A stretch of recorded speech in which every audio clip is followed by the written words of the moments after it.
Hello, everyone, and welcome back to Sudden Wealth. I do hope you're having a wonderful start of the weekend, that you have some nice plans. It's summer in the Northern Hemisphere, so do enjoy your life. If you do like the content, please consider dropping that like and that subscribe button. It greatly helps the channel, which has been growing very well, so thank you very much, all of you. Again, Bitcoin and crypto in general is in this frustrating consolidation that we all know about by now. Seems like we don't leave this section, but it's actually a good time to break a few of the myths and some narratives around crypto and Bitcoin in particular, which I've been doing in previous videos, such as the security of proof of work versus proof of stake, and such as the true decentralization or not of Bitcoin.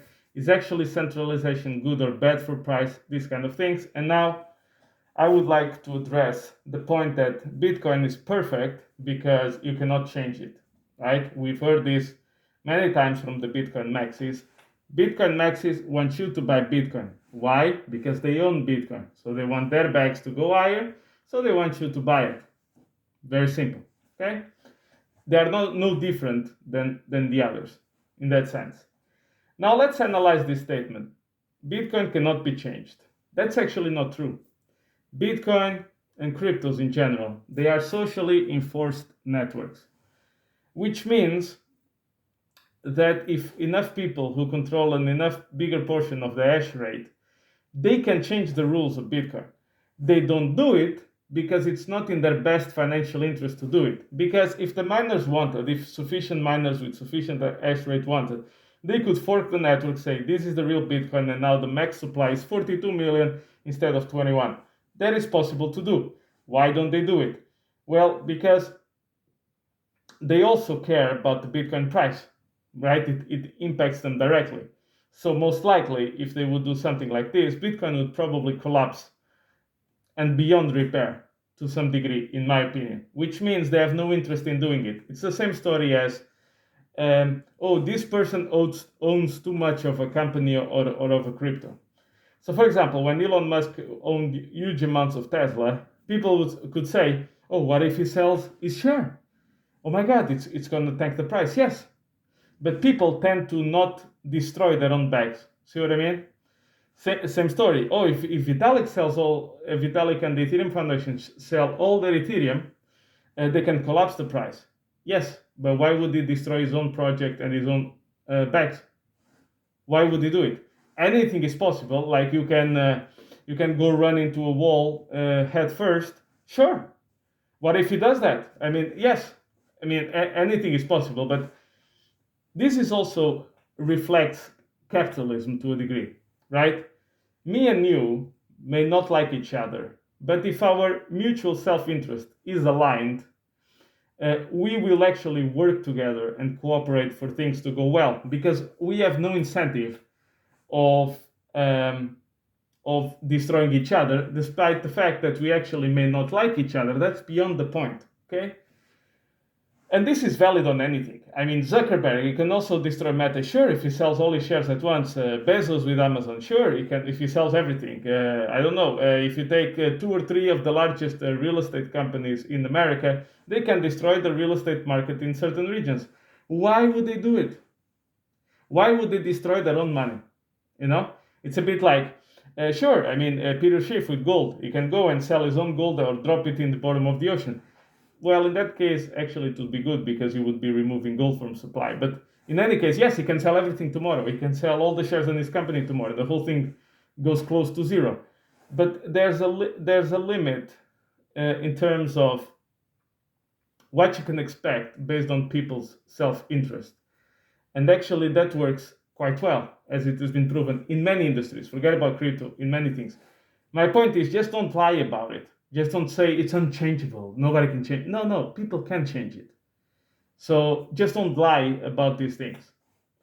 Number 2, Bitcoin has had 3 different narratives. When Bitcoin came out, it was supposed to be peer-to-peer digital cash. Go check the white paper, it's still written there. Nobody uses it for it. Actually, you can buy less stuff with Bitcoin now than you could in 2017. But why don't we use it? Slow, expensive, and it tends to appreciate in price.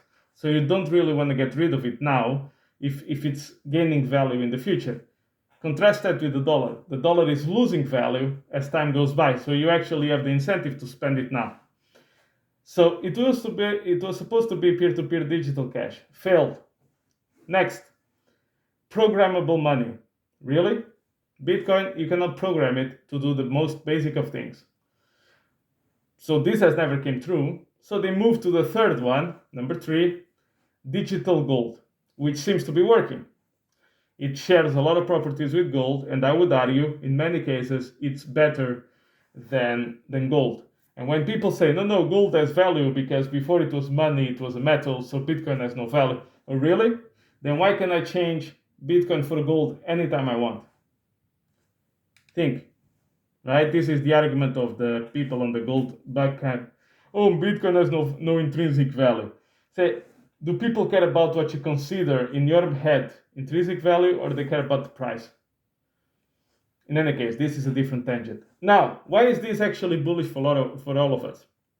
Because what is the total market cap of MasterCard, Visa, PayPal, all of these companies put together? I think it's about $2 trillion. What is the market cap of gold? 10 trillion. Great. Bitcoin as digital gold is more valuable as peer-to-peer digital cash or as currency. So, but the point is, it was not set out to be that in the beginning. It kind of evolved and transformed itself into it, changed into that. So when people tell you that Bitcoin is perfect because it cannot be changed, they are just either they don't know or they are just outlying. And one of the reasons why I don't buy Bitcoin and I prefer buying other things, it's actually very simple. If you're a Bitcoin maximalist, you're actually believing in something in history that has never happened before. Tell me one single industry in which the first company, product, you name it, was the final one, was the best one. One, computers, electronics, healthcare, cars, banks, you name it, even money. Things like seashells, salt used to be money. For example, the soldiers in the Roman Empire were paid in salt. Salt in Latin is sal. That's where the word salary comes from. Your salary comes from the fact that the Roman soldiers used to be paid in salt in the past. So gold was not the first money either. That's my point. So when you're betting on Bitcoin to outperform everything going forward, you are betting that the first company in any given industry will be the best for all time. So what have we learned? Is Bitcoin unchangeable? No, it's a socially enforced network. Did Bitcoin change its purpose, narrative, ideas? Yes, this is the third time, and it seems to capture the highest value item, which is store of value, which is more valuable than currency and payments. Number 3, will Bitcoin be the winner? If that happens, it will be the first time in human history, even for money or any other product, where the first company was the one that won it all. Okay? So guys, take advantage of these quieter times to kind of explore some of these things that you know for a fact, and try to understand that people that tell you that they are either they are really convinced and they are just naive, or they want you to buy Bitcoin so their bags can go up. Simple as that. So thank you very much, guys, and I'll catch you in the next one.